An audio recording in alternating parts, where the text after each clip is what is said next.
오늘 본문은 창세기 4장 16절에서 22절입니다. 가인이 여호와 앞을 떠나서 에덴 동쪽 놋 땅에 거주하더니 아내와 동침함에 그가 임신하여 에녹을 낳은지라. 가인이 성을 쌓고 그의 아들의 이름으로 성을 이름하여 에녹이라 하니라. 에녹이 이랏을 낳고 이랏은 무야엘을 낳고 무야엘은 무드사엘을 낳고 무드사엘은 라멕을 낳았더라. 라멕이 두 아내를 맞이하였으니 하나의 이름은 아다요 하나의 이름은 실라였더라. 아다는 야발을 낳았으니 그는 장막에 거주하며 가축을 치는 자의 조상이 되었고 그의 아우의 이름은 유발이니 그는 수금과 퉁소를 잡는 모든 자의 조상이 되었으며 실라는 두발가인을 낳았으니 그는 구리와 새로 여러가지 기구를 만드는 자요 두발가인의 누이는 나아마였더라. 어떤 사람이 있다고 한번 생각해 보십시오. 이 사람은 친할아버지로부터 집안이 부자로 살았습니다. 유산을 받았던 사람이죠. 자신에 대해 와서 그 부의 절정을 이루었습니다. 막대한 부를 기반으로 정계에 진출해서 권력을 휘두른 사람이었습니다. 자신의 성공을 방해하거나 자신을 비판하는 사람들이나 정적들을 의문사로 죽게 하거나 검찰 수사나 세무조사를 받게 해서 망하게 하는 일명 나는 새도 떨어뜨린다는 권세가로서 사람들을 두렵게 하는 권세의 실세였습니다. 이 사람은 자신의 부인 말고도 또 다른 내연녀가 있었는데 결국 2명의 부인으로부터 3명의 아들을 낳았습니다.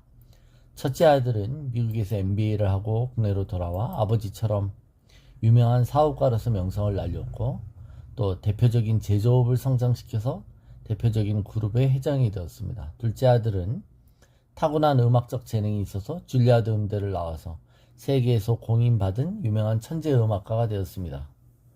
이 사람의 이름을 딴 콩쿨 대학가 생길 정도로 셋째 아들은 MIT를 나와서 유명한 과학자이자 공학도가 되었고 국내 응용과학 계열의 보기 드문 천재 과학자라는 소리를 듣습니다. 이 사람이 발명한 물건들이 특허 출원을 해서 수백 건에 이른다고 합니다. 자, 이런 사람이 있다면 얼마나 행복하고 우리가 부러워할 만한 삶을 사는 사람일까요? 그죠? 지금 제가 말한 이 예는 실제로 꾸며낸 사람의 이야기입니다. 오늘 본문에 나오는 라멕이라는 사람을 현대화해서 그 사람이 어떻게 현대에 있다면 어떻게 비춰질까를 현대로 바꿔서 이렇게 얘기한 것이죠. 오늘 본문에 가인의 족보 얘기가 나옵니다. 또 다음 장에는 아담에서부터 노아까지 10대의 10대 족보가 나오죠. 5장에는.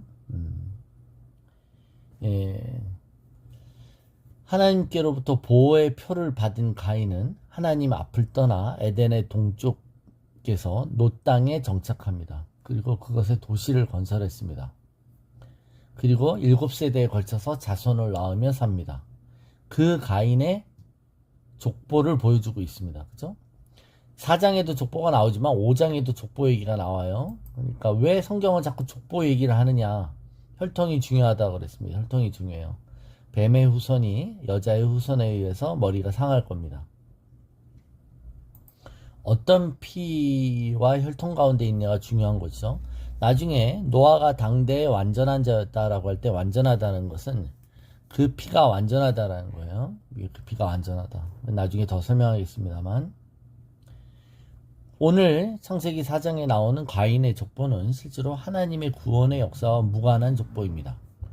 그럼에도 불구하고 왜 하나님의 구원의 족보가 아닌 이 가인의 족보를 상세히 기록해 놓았을까요? 우리 여기서 대조적인 성경의 의도를 알 수 있어요. 가인은 하나님을 알았습니다. 그러나 하나님을 떠나서 끊임없이 하나님 없는 삶을 살았다는 사실입니다. 그래서 가인이 여호와 앞을 떠나서 에덴 동쪽 놋 땅에 거주하더니 에녹을 낳았고 그 성읍 이름을 에녹이라 지었다. 하나님 없이 자기 스스로의 삶을 시작하고 헌신하겠다는 의미처럼 바로 에녹이라는 말로 아들을 낳고 에녹이란 이름으로 성을 짓습니다. 가인의 후예들은 철저하게 하나님과 관계없는 삶이었음을 드러내고 있습니다. 바로 이런 가인의 후예들의 문명은 바로 라멕이라고 하는 아들 떼에서 크게 부흥하는데, 그 라멕이 두 아내를 가지고 자식을 낳죠. 야발, 유발, 두발가인이라는 이 후대가 생기는 것이죠. 그게 바로 이 19절에서 21절까지의 또 내용입니다. 첫째 아들 야발은 장막에 거하면서 전문적으로 목축업으로 성공한 사람입니다. 즉 유목문화의 시발점이 되었고 당시 얼마나 부자인지 알 수 있습니다. 그 당시에는 유목문화가 주된 비즈니스예요. 그 비즈니스 성공한 사람이라는 거예요. 또 둘째 아들인 유발은 음악적 재능이 있어서 음악의 대가가 됐습니다. 수금과 퉁소를 연주하는 모든 사람의 조상이 되었다고 하는 것이죠. 이 또 둘째 아들은 문화적으로 대가가 나온 거예요. 막내 두발가인은 유명한 공학도인 거죠. 굴이나 쇠를 가지고 온갖 기구를 만들어냈다고 합니다. 자, 문화, 공학, 또 비즈니스, 이런 모든 인류의 문명과 문화의 시작이 가인의 족보에 의해서 시작된 걸 알 수 있습니다. 성, 도시를 만들고 그곳에 직업을 개발하고 예술을 발달시켰으며 문명을 발전시킨 이 모든 과정이 하나님 없이 사는 삶으로 봤을 때는 아무 문제가 없는 삶입니다. 그리고 이런 삶을 사는 사람은 정말 흠없고 부러운 사람인 것이죠. 부족한 것이 없어 보여요. 그런데 실제로 18절을 보면 가인과 라멕 사이의 사람들의 이름을 보십시다. 에녹이 이랏을 낳고 이랏은 무야엘을 낳고 무야엘은 무드사엘을 낳고 무드사엘은 라멕을 낳았다고 해요. 그죠? 에녹은 시작, 헌신하다는 뜻이에요. 하나님 없는 삶을 시작해서 헌신했다는 것을 뜻하죠.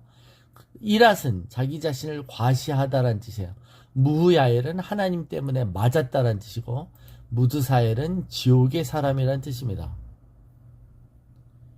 그러니까 실제로 이런 모든 문명의 기초가 되는 이런 모든 재능, 창조력, 달란트, 이런 은사들을 누가 주었을까요? 하나님이 주신 거잖아요. 하나님이 주신 거예요.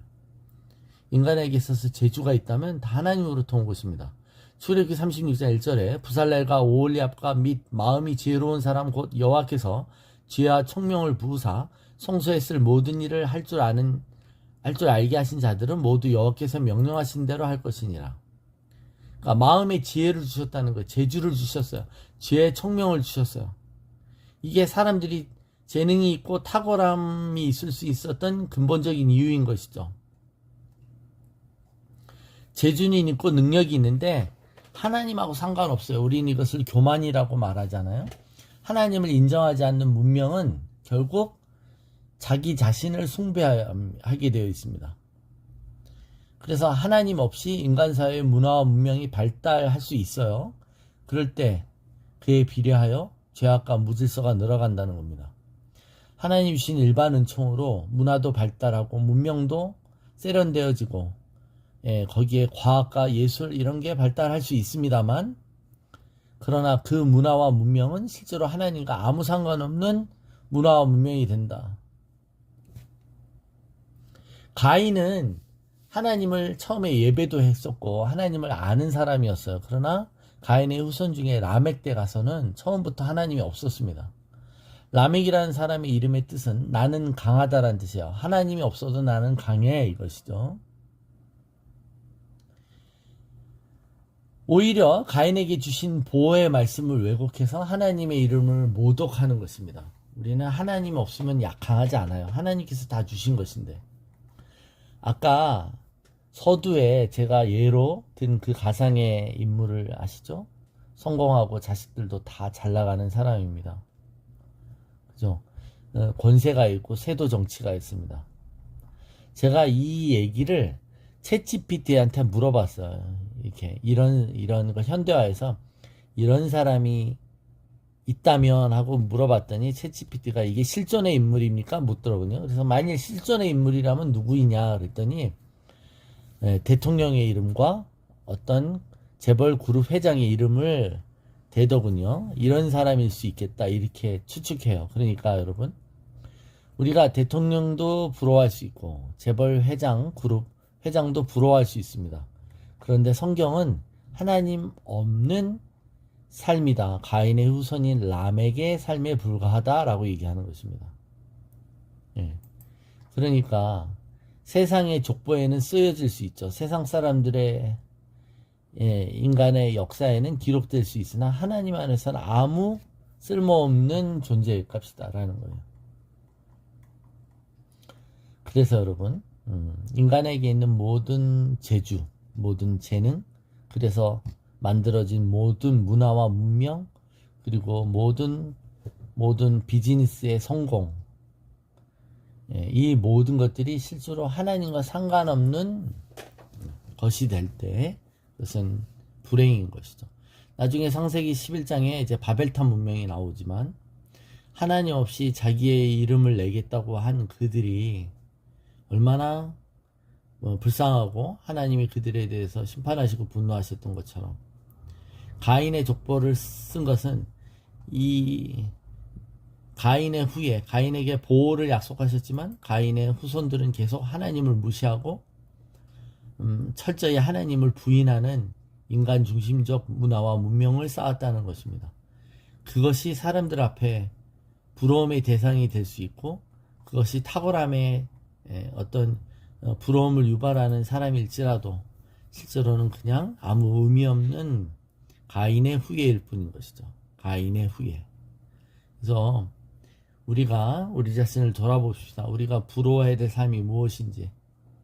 우리는 단순히 탁월하고 잘나가고 돈 많이 벌고 재주가 많고 창의적이면 그것이 다 하나님 앞에 올바로 섰다라고 착각하지 마십시다. 우리의 삶이 가인의 후예가 아니라 하나님의 믿음의 자손이 된 것을 기뻐하십시다.